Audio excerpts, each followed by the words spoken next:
shocking statement. A U.S. Special Operations raid removed Venezuela's president from his own capital and delivered him to New York without a single U.S. fatality. We'll show you how a nighttime tri-domain strike, jets overhead, teams on the ground, ships at sea, snapped Maduro out of Caracas and onto the deck of the USS Iwo Jima. Then we follow the chain of custody into a federal case on narco-terrorism and cocaine importation conspiracy. If you've wondered how a kinetic mission can become a courtroom drama by sunrise, this is the play-by-play they don't put in press releases. Before we move on, please take a moment to subscribe to the channel and like the video. Caracas lost the night first, not to a blackout, but to silence. Radios went to static. Civil radars showed clean skies that should have been crowded. Traffic lights froze as armored SUVs stopped at odd angles, then stayed there with engines off. Teams slipped into fixed posts, not waiting for loot or headlines, but to hold lanes, doors, and rooftops long enough for one task. They didn't plan to stay. They planned to open a corridor, grab a principal and spouse, and vanish. The task was blunt. Pull a sitting head of state out of a defended capital under time limits and layered air defenses. The capital could mobilize in minutes. The air defense grid could see low, medium, and high. The streets near the palace could fill with loyalists. Every minute after the first move raised the odds that a random patrol, a fast motorcade, or a neighborhood militia would collide with the team. That is why the clock, not the distance, set the tone. Venezuela's network mattered. S-300 VM batteries can look deep and high. Medium-range Buk and Legacy Pechora tighten the net. Those systems punish sloppy routes and lazy altitudes. Ground units near Miraflores could mass if they sensed a breach. Unknown third parties, contract pilots, allied advisors, or opportunists could jump in and foul the air.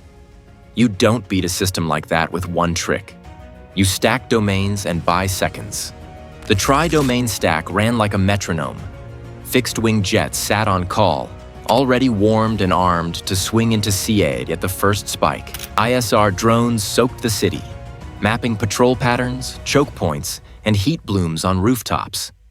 Electronic attack assets pressed down on search radars and command links, turning scopes into ghosts and delaying orders. On the pavement, small ground elements took key intersections and alley mouths, hands up like traffic cops, but rifles ready. Their job was to slow everything that wasn't on the plan and wave through everything that was. The breach concept stayed simple. Fast, quiet entry. Limited shots fired. The priority was control of a single principal and spouse, not a building or a block. Doors defeated, rooms cleared, wrists secured, heads covered, movement out. Contingency teams sat a few blocks out to stop any reinforcement routes with low signature barriers. Stalled trucks, spiked strips, and parked vehicles turned sideways. If a loyalist convoy pushed, the outer teams delayed without dragging the inner team into a gunfight. This playbook tracks with how Delta Force handles urban snatches. They front-load planning, run rehearsals on mock-ups, and multiply comms. Redundant links count in dense cities, where concrete and jammers kill signals. Counter-drone umbrellas matter as much as body armor now, so they flew portable defeat systems and kept the air above the target dirty for any quadcopter that tried to peek or laze. In the air, ingress routes hugged terrain and water. Helicopters flew nap-of-the-earth profiles, blades almost skimming rooftops and river lines to stay below radar lobes. Timing runs synced to radar spoofing windows. When a radar blinked or lied for 30 seconds, a formation slid through that seam. If a sensor lit back up early, escorts were postured to threaten it or drag it off target with decoys. Overwhelming force sat just outside the frame. A layered perimeter ringed the city. Decoy flights nudged defenders to look the wrong way. A quick reaction force waited aboard tiltrotors, ready to vault in if the primary team met resistance. Offshore, naval aviation stood by to suppress coastal batteries if the exfil path bent toward the water. The target list looked small, but the risk was the state around it. Overmatch buys seconds, and seconds decide custody.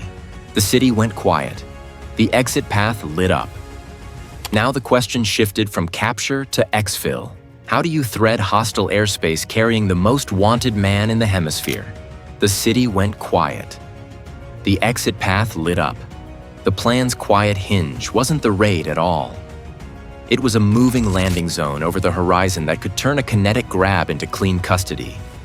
A helicopter skids out of Caracas meant nothing if there wasn't a sovereign deck waiting. That deck sat on the USS Iwo Jima, a gray square of safety rolling under rotor wash, ready to receive not just detainees, but the paperwork that would follow them. Iwo Jima served as the offshore hub. The flight ops deck ran night patterns for inbound birds and escorts. Below it, medical teams prepped bays for quick exams and documentation of injuries. Holding spaces gave guards a controlled, camera-covered area to secure 2 detainees without mixing them with the ship's crew. Legal liaison nodes tied the ship to New York in real time, pushing updates through secure circuits. Command and control stitched it all together, syncing air traffic, electronic warfare windows, and the legal clock that would start the moment the detainees hit American custody. Getting there stayed risky. Exfil helicopters carried a high-value detainee through defended airspace where a single missile, a lucky shooter, or a mechanical warning light could cascade into failure. Crews flew with redundancy in mind.